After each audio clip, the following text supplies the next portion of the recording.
separación, divorcio, custodia, pensiones, muchos cambios y 1000 dudas.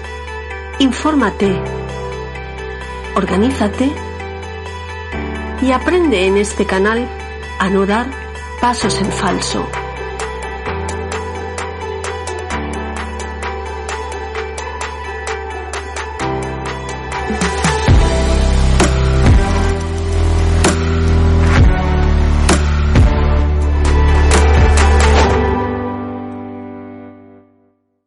Hola a todos y todas.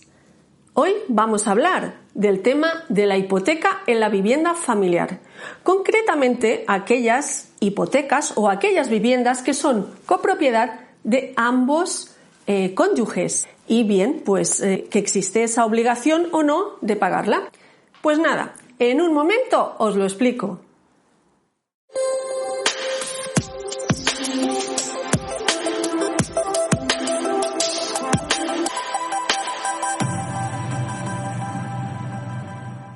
Entre las medidas que contiene una sentencia de divorcio están aquellas relativas a la vivienda familiar.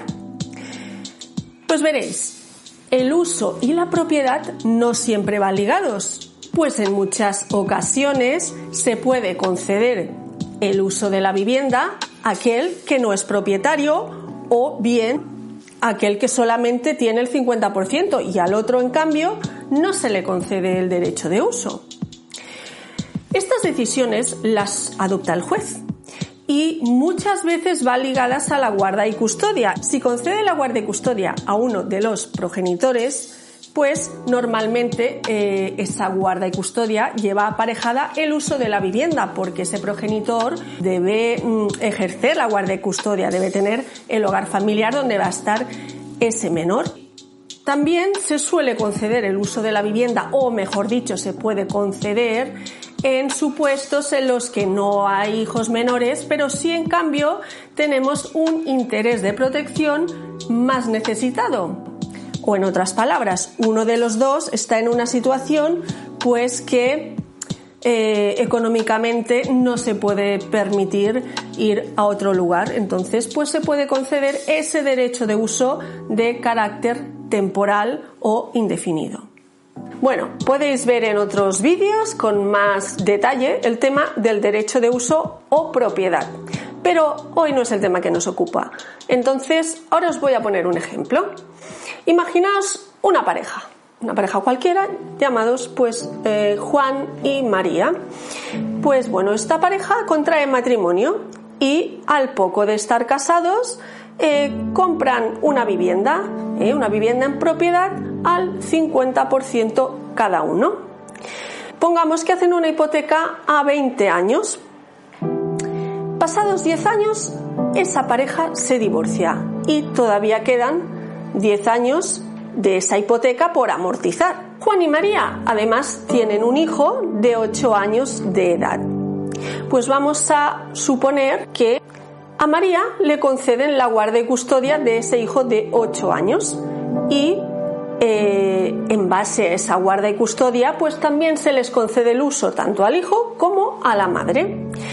Juan deberá salir de esa vivienda pues en el plazo que determine la sentencia y Juan se pregunta: ¿deberé seguir pagando las cuotas hipotecarias hasta que mi hijo sea mayor de edad, hasta los 18 años, pese a no estar yo viviendo en este inmueble? Durante mucho tiempo existieron diversas sentencias contradictorias con respecto a si se debía o no pagar la hipoteca en estas circunstancias que he descrito.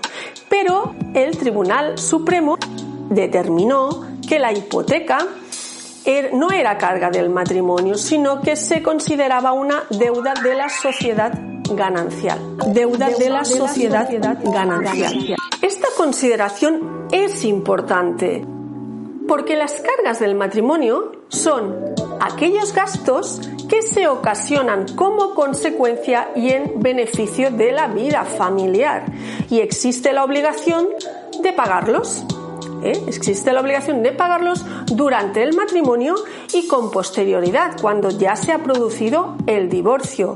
Estas cargas se pagan en función de los ingresos y las posibilidades económicas de cada uno de los cónyuges o excónyuges.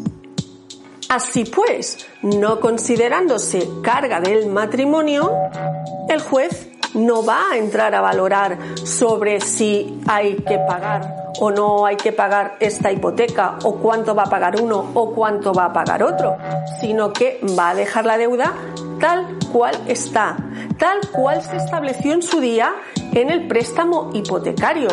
Con lo cual, si esa vivienda vosotros la comprasteis al 50% y el crédito hipotecario igualmente lo adquiristeis al 50%, producido el divorcio, vais a tener la obligación de seguir pagando el 50% de esa hipoteca cada cual, independientemente de si uno está viviendo o no está viviendo, o estáis viviendo los dos o ninguno. En consecuencia, el juez no va a poder decidir si Juan cobra 2.000 euros y María cobra 400, pues que Juan pague el 70% y María el 30%. Esto no se va a hacer. De todos modos, pese a lo dicho, quiero hacer una matización. El juez sí que tiene capacidad para entrar a decidir sobre medidas que sí que son cargas del matrimonio, sobre aquellas medidas tales como la pensión de alimentos de los hijos. Cuando el juez decide sobre esa pensión de alimentos de los hijos, pues sí que tiene en cuenta cuáles son la capacidad económica del padre, de la madre, los ingresos, las posibilidades económicas en general. Claro, el pago de la hipoteca supone una carga, supone un gasto. Entonces va a influir directamente en el importe de la pensión de alimentos, por ejemplo, porque si el obligado al pago resulta que como consecuencia de ese pago de hipoteca tiene menores ingresos, pues esa pensión de alimentos pues probablemente va a ser de importe inferior. También quiero señalar, pese a lo dicho, que aunque legalmente lo que os he explicado sea de este modo, es decir, que la obligación sea el pagar cada cual su parte de hipoteca, cuando se hace un convenio de mutuo acuerdo, cuando se hace un procedimiento de común acuerdo, podéis en vuestro convenio establecer lo que queráis con respecto al pago, tanto que ya sea que la asume uno en su totalidad, o bien que uno paga el 70, otro el 30, en fin, que podéis establecer cosas distintas con respecto a ese pago de hipoteca. De todos modos, también tened en cuenta que lo que acordéis en ese convenio, aunque después de ese convenio se establezca una sentencia, no va a vincular en ningún momento a la entidad bancaria. Es decir, que vosotros podéis pactar, pues la hipoteca la va a pagar, por ejemplo, el padre en su totalidad, ¿vale? Pero si el padre deja de pagar esa hipoteca, el banco va a ir a buscaros a los dos, a los deudores, a los que figuráis en esa escritura hipotecaria como deudores solidarios. Por lo tanto, tened en cuenta que pese a lo que pactéis, esa escritura, ese contrato va a permanecer ahí vigente.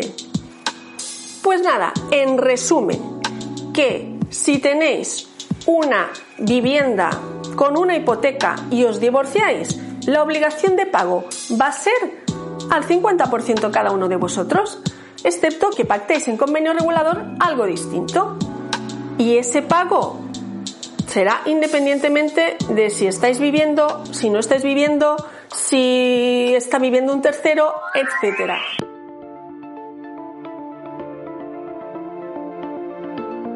Pues hasta aquí este episodio en este podcast que pretende ser un punto de encuentro, una guía, un punto de apoyo en el que encontrarás todo lo relacionado con el proceso de separación desde una perspectiva emocional, legal y práctica. Te espero en el siguiente podcast para seguir abordando todas estas cuestiones. Déjame una reseña y dime en qué etapa te encuentras, cómo lo estás llevando.